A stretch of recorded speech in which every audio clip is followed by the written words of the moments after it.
There was yet another beatdown for Molynes. The Maroons had conquered Portmore, and that guy again bailed out Tivoli. But we'll start one place and one place only, and that's at the Jerusalem Meeting Stadium, where Waterhouse keep up the pressure for top 6. This is Match Week 32 Review Show. Yes, people, welcome back to JPL Fun, and yes, the Reggae Boys are currently in action, but the JPL continues. So as promised, we head to Waterhouse, where the home team welcome the visitor Harbour. In terms of the lineup for Firehouse Nation, Martin Davis is back in the squad, so is Howard Morris, but Nicholas Hamilton kept his spot to lead the line in attack. As for the Stars of the East, while Captain Ajani Talbot is back into the squad, Dejan Green kept his spot in the team, and Trayvon Reed will be a part of a top 3 that includes Murray and Rowan Brown. Now, when this game kicked off, it was a bit slow as Harbour kind of settled much faster and get into a decent passing groove. Eventually, they would draw the first real threatening free kick of the game, and their shot was well saved by Akeem Bernard. In fact, he was going to have a busy first half, as moments later after that, Rowan Brown was played in down the right-hand channel, and luckily for Waterhouse team, the ball took a big bubble before he could smash it past Bernard, who ended up making the easy save. But the Waterhouse faithful were still waiting for Waterhouse to come forward and cause some trouble, and who knew centre-back Quitz Paul would be the one to help lead the line. This busting run from the young man saw he receive a ball from his captain. He did well to compose himself before finding back Andre Fletcher in the box, who got off a very weak shot, but it was enough to cause some chaos in the box, and when the Harbour defenders failed to clear, Hamilton slipped in Leonardo Jibson at the back post, who did some good composure before smashing home the early lead for Waterhouse. What a comeback it has been for Leonardo Jibson in these last 4 games, and he's looking more and more like the player we saw in the playoffs last year. Harbour did not sit on their hands and stayed idle. They came forward again. They kind of upped their tempo of their passing a bit, but Waterhouse was simply just drawing enough fouls to give them enough free kicks just outside the box. Normally a recipe for disaster, but luckily for them, Akeem Bernard was able to handle more than one of them, especially this one here in the back post. This one right here, that's a bit of an easy save, before another one that came from the back post that almost crept in, but Bernard kept his composure before firing 1 and 2 bad words at his defenders. As much as Harbour had tried, they would not find the equalizer before the first half. Second half now, both teams actually start even slower than they did in the first half, and the game flow was a bit disjointed as no team could hold onto the ball long enough to create any decent chances. We had to wait till almost to the midpoint of the half before this big chance happened right here. A good ball played to the back post for Fletcher, who really should have done better based on the fire he's in, but he was unable to double Waterhouse lead. Moments after that, very strange moment of play happened here with Akeem Bernard misjudging that he was outside the box and decided to grab the ball and give away a silly free kick. But it seemed he was written in the stars to help out his team in the end, because Timor-Lewis took the free kick, but he clambered into the wall, and when he went back to the number 7, he miscontrolled it, and then after the races Waterhouse was on the counter. Eventually it led to Andre Fletcher coming down on the left hand side before taking his head up and finding his strike partner in substitute Javane Bryan, who had to pop the brakes a bit but composed himself enough to take the shot from distance, and what should have been an easy save for Bennett in goal, the ball took a big hop off the pitch and bounced over the goalkeeper into the back of the net. 2-0, and that can go down as another massive gaffe by the goalkeeper. Harbour was a bit stunned and looked like they lost the fight to go on, so it was no surprise that very few minutes after that, Javane Bryan would get his second. Good work here by Leacock to find the big man basically opening in the 6-yard area, and he make no mistake to get enough power on his shot that it still went into the back of the net. 3-0 for Waterhouse, and Harbour could be hearing the fat lady singing. They weren't able to really dust off themselves and really try again after that, and in fact it should have been Bryan who should have gotten his hat-trick when he had a half chance at the near post. But they would not need any more, as Waterhouse will hear their home fans cheer at full time as they won this one 3-0. So it was a good game in the end, especially by the home team. Harbour would be kicking himself, but how was the game in terms of stats? Well, Waterhouse only made 9 attempts in the game compared to 8 from Harbour. 6 of those 9 was on target for Waterhouse, while 6 out of 8 was on target for Harbour. 19 fouls in the game between them, but it only produced 5 yellow cards. And Waterhouse also shared possession with 52%. Alright, let me start with Waterhouse here. Well, what a difference a couple weeks can make. Today, they could say they weren't at their smoothest best, but in this third round, all that matters is the 3 points and they managed to get it here. And what should delight Marcel Gale even further, it was a total team effort. They might be finding their form just at the right time. As for the Stars of the East, it's quite unfortunate. I thought they played fairly well, especially in that first half, but the goals have started to dry up for them a bit, and they need to find a way to get more positive results when they travel away from the compound. Because if they do not, they might find themselves back in the dreaded relegation zone. But anyway, for now, it finishes once again, Waterhouse 3, Harbourview 0. So for our next game, we're sticking in Jerusalem as Molynes was taking on the Junglist Arnett. In terms of the starting lineup for Molynes, well, with a rare look at Romario McPherson, as well as Ronaldinho Winter, Devon Davis kept his spot in the team, and Peter McGregor will be the one that leads the attack. As for the Junglist Arnett, Roger Williams is the man in goal. Joel Jones is finally back from injury to start.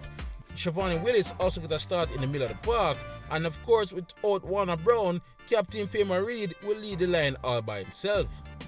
Now, in a weekend of strange matches and strange goals, this one will end up being the strangest. Molynes will actually concede very early on, basically in the second minute, with Denai cleared this ball. Joel Jones met it first in midfield, and I believe he was trying to clear the ball. Instead, it ended up being a good assist for Famer Reid, who ran in between the split defenders and had the presence of mind to chip Denai and got it into the back of the net. So easy, but just like that, Arnett are already leading 1-0. And he should have a second moments right after that from this brilliant one-touch square by Harbour that went across the 6-yard box. Reid was a little bit late on the play, so it went off for safety. But you would like to think if this was a younger Parker Blocks, he'd be sliding in right there. Molynes came to the party somewhat, and they had to do it by route 1, where this ball lapped over the top, found Peter McGregor streaked it into the box, and with the angle closing, he went for power, but it was too much and went over the bar. But a little bit of a warning shot for Arnett that this is not over just yet. Until this strange play right here. Harbour got the ball basically 35 yards out. He decided to call his own number and bust his shot that barely even kept off the ground. But somehow, Dunbeholden was unable to hold the ball and it trickled into the back of the net. 2-0, and I must say, we have seen some real poor goalkeeping errors so far this season, but that one is gotta be on the top of the list. But as a former keeper myself, I'm gonna pause the replay just right here and give him the benefit of the doubt. Can you see the sun glare? Maybe it was just in his eyes. Nonetheless, it's a second for Arnett, and Molynes have so much work to do in the second half. Speaking of the second half, coach Jermaine Thomas was not happy with his team, including his goalkeeper, as he made 3 changes, including Robinson coming in for Dunbeholden. And in the initial stages, it seemed that it was working. They will end up creating some big chances, including this one here on the left-hand side for Livingston, who was end up smashing too far over the bar. But none better than the chance that came after that. A one-on-one here for Tariq Wilson against Roger Williams. It seemed that he was trying to dink Williams over the top, but he miskicked it, but it was enough to go through Williams' legs and go towards goal. Now Peter McGregor was running to ensure that he finished it across the line, but somehow, some way, he managed to actually deflect the ball away off for safety. Him, Thomas and Molynes must be cursing them luck.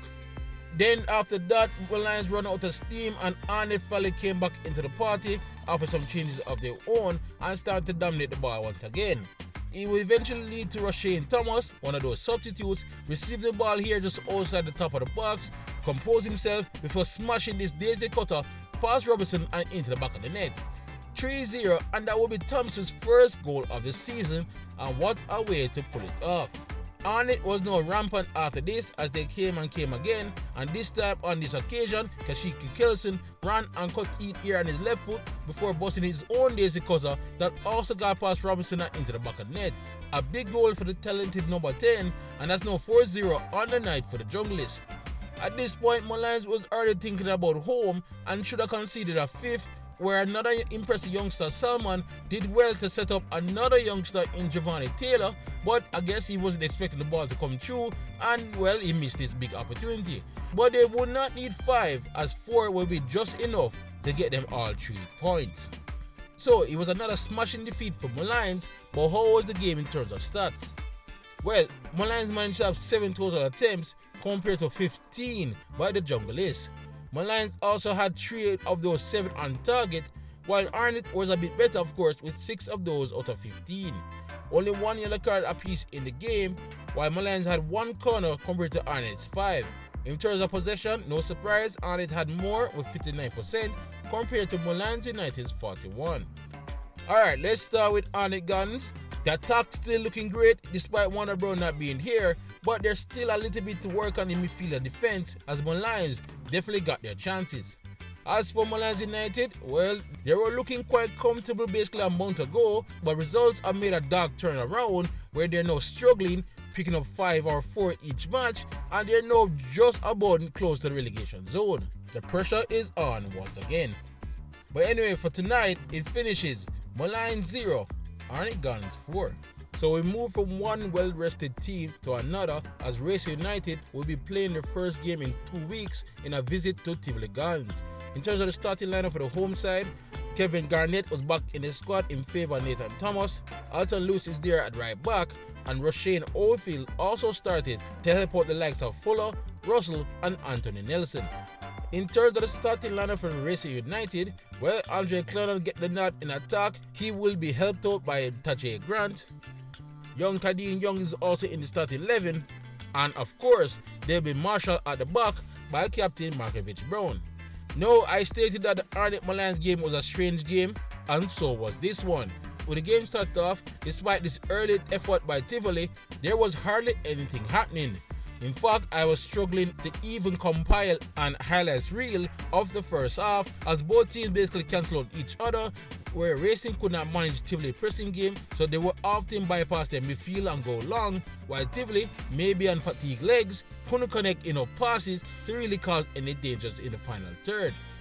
A bit of that changed in the last 5 to 10 minutes before the halftime break, where Tivoli would cause a sustained amount of pressure, but Racing will do enough to ensure it was 0-0 at the halftime break. But Tivoli took that momentum and ran with it for the first part of the second half, as they came at Racing straight out of the tunnel and was trying to put pressure to find an opening goal. Only problem, they just keep missing the target and hardly were Brown in the goal. But I want you to keep attention to this particular free kick right here by Fuller, who struck it well, but it just missed the target. But I guess that was just him warming up, because moments right after that, he will be given another free kick, and the star man of Tivoli will bend a beautiful curler around the wall and into the back of the net, leaving Brown motionless in goal. 1-0 to Tivoli, and the place erupted as Fuller had once again smashed another great set-piece goal. Of course, this was a big match in terms of the race for top 6, and Racing was not going to take defeat so lightly. They finally woke up in the game and started to up their tempo and run at the Tivoli back line, especially down the flanks, and cause a bit of trouble. None more than this one right here, when the ball was played across the 6-yard box and the Tivoli defender almost got it into the back of his own net. But luck was definitely on Tivoli's side, as Racing tried their darnest but just could not find the equalizer before the referee blew them whistle. 1-0 to the home side, and a massive result towards securing that top 6 position. So it was a game that was really light on chances, but how was the game in terms of stats? Well, Tivoli had more possession, they are 55% compared to Racing's 45%. No surprise that the total shots will be low. Tivoli only managed 4 total shots in the game compared to 5 from Racing United. Only 1 on target for Tivoli, and I guess that's the goal, while Racing only had 1 on target as well. 80 dangerous attacks for Tivoli Gardens and 88 dangerous attacks for Racing United. 4 corners to the home team and 3 corners to the visitors. Okay, let's start with Racing here. I felt that their break came at the wrong time because they just beaten Waterhouse at their home patch, so momentum was high, but because of the national team duties and the cancellations, they were basically given 2 weeks off and they look a bit rusty in this game. And to make the day even worse, Markovich Brown had to come out of the games in the second half early because of an injury, and here's hoping it's not too serious because they will need him if they want to catch that top 6. As for the home side Tivoli Guns, people stated that this will be a real test for them to see if they take that number 6 position seriously, and I guess they passed the test with flying colours. Anyway, once again it finishes Tivoli Guns 1, Racing United 0. So we move from a top 6 battle to the battle of relegation as Vere Phoenix United welcome the visit from Dunbeholden. In terms of the starting lineup for the home team, young Riquelme Edwards kept his spot in goal, but there was no Kyle Butler in the squad, and of course there's no Atkinson because of his red card. As for Dunbeholden, they give a start to their young keeper in Malik Williams. Orlando Brown kept his spot in the team, but there's no DeAndre Thomas to lead the line. Now, if you thought the Tivoli racing game was a bit boring, well, look away now because this one was not much better. Vere started fairly well and did well to keep the ball, but both teams were very sloppy on the ball, especially in the final third, which meant that chances were at a premium. In fact, we had to wait all the way to roughly the 30th minute for the first shot on target from anyone, and it was from this shot from Orlando Brown right here, before Dunbeholden was riding the momentum and finished the half strongly with 1 and 2 decent half chances. But they were nothing on the scoreboard for the first half. Second half, it was a bit better. Again, it started a bit poor though, as both teams just cancelled out each other and again struggling in the final third. This went on for most of the second half before finally a big chance happened right here where Robbie Nagano was played on the right hand channel. He did well to get Ron Williams in goal, and while he got the shot on target, Dunbeholden did well to clear it in the nick of time. But after that, Vere was feeling the vibe now and kept up the pressure and was now carving up some decent half chances as they pressed to find the eventual winner. But they were pressing a little bit too much it seemed and left gaps at the back for this big chance by Dunbeholden, but it appears to be a massive save by Edwards to tip it onto the crossbar and away for safety. And just when the game seemed that it was going to peter out to a boring 0-0, well, there was eventually some drama, although it came from the referee.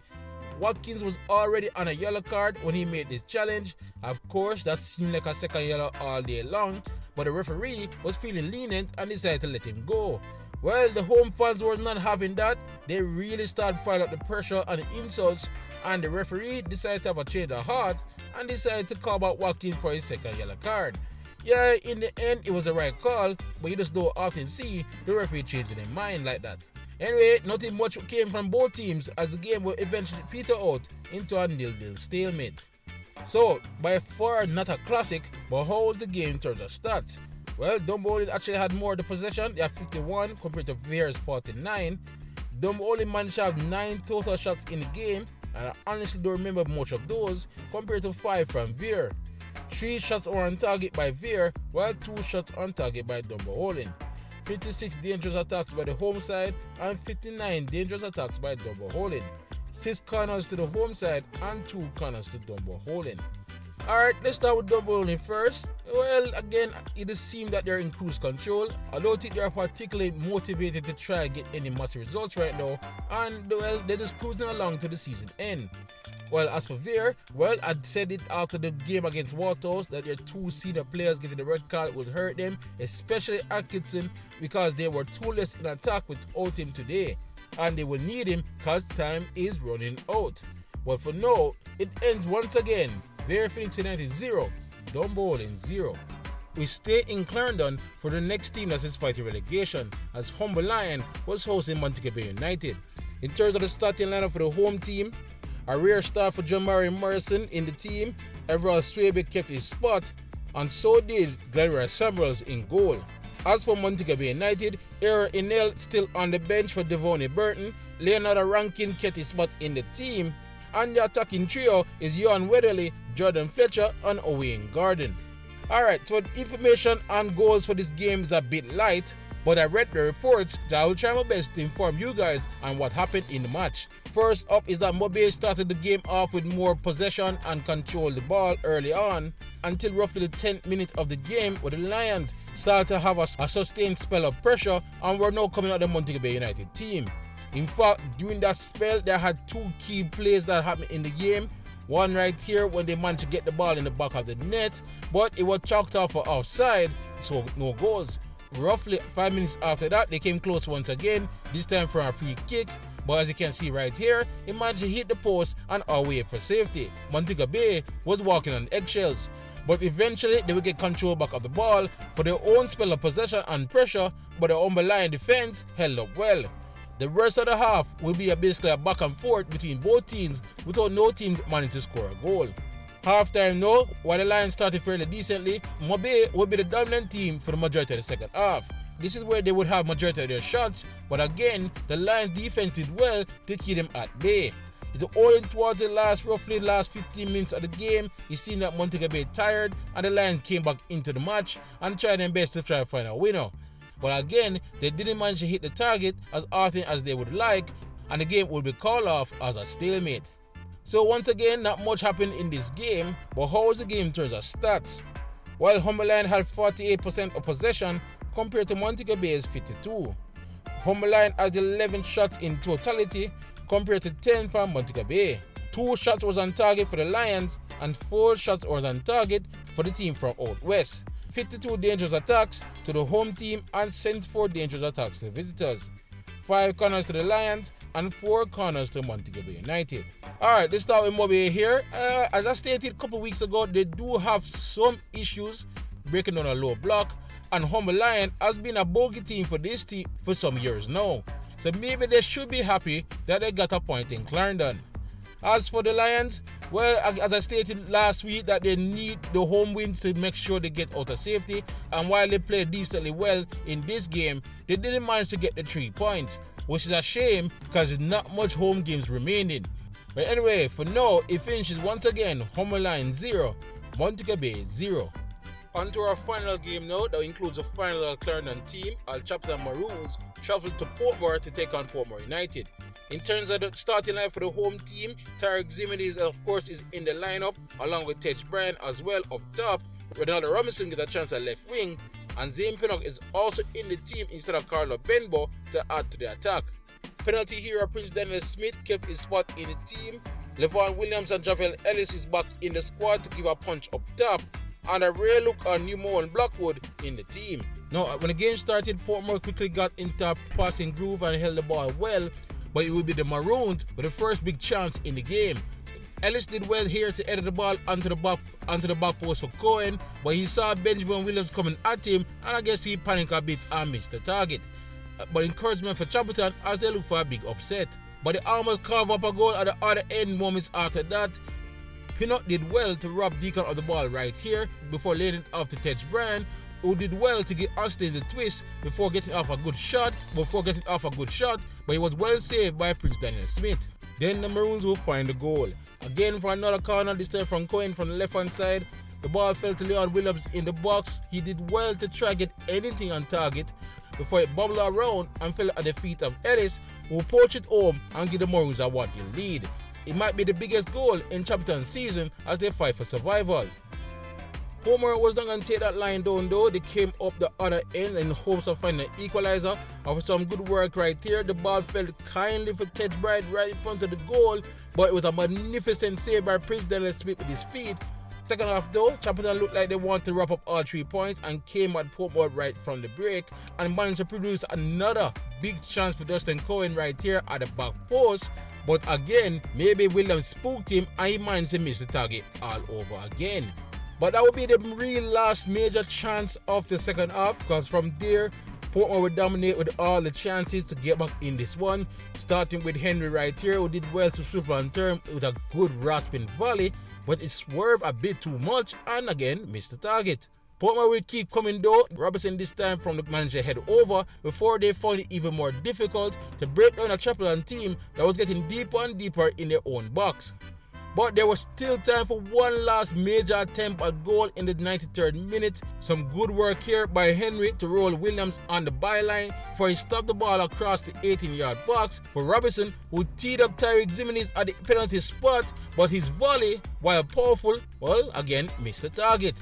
And of course, that was their last great chance to get back in this one, as the referee will blow the whistle for a big win for Chapelton on the road. So it was a game where Portmore had their chances, but how was the game in terms of stats? Well, Portmore managed to have 8 total shots in the game compared to 6 from the Maroons. 2 of them were on target for Portmore, while only 1, which of course is the goal, was on target for the Maroons. Only 1 yellow card was in the game and went to the men in maroon.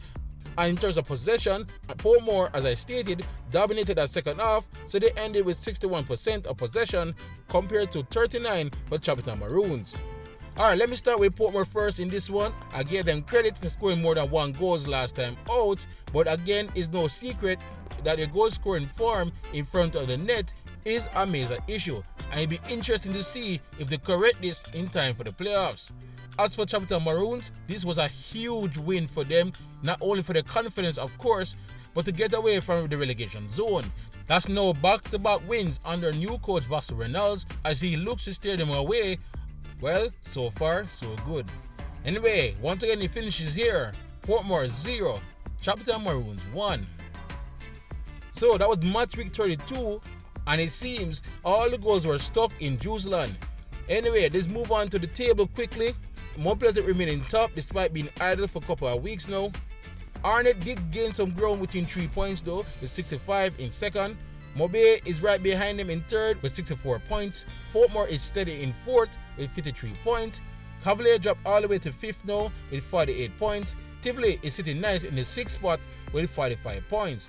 Waterhouse is back in the fight though with 44 points in 7th. Racing were idle and then lost its game of course, so they are now back at 8th with 41 points.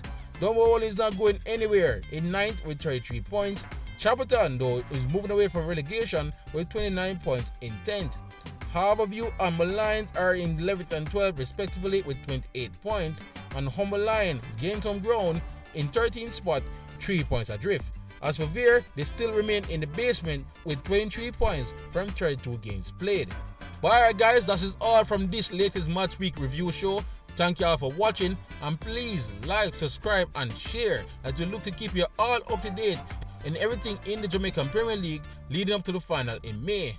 Otherwise, for great JPL content, you're already at the right place. Jamaican fan. YouTube, big up yourself.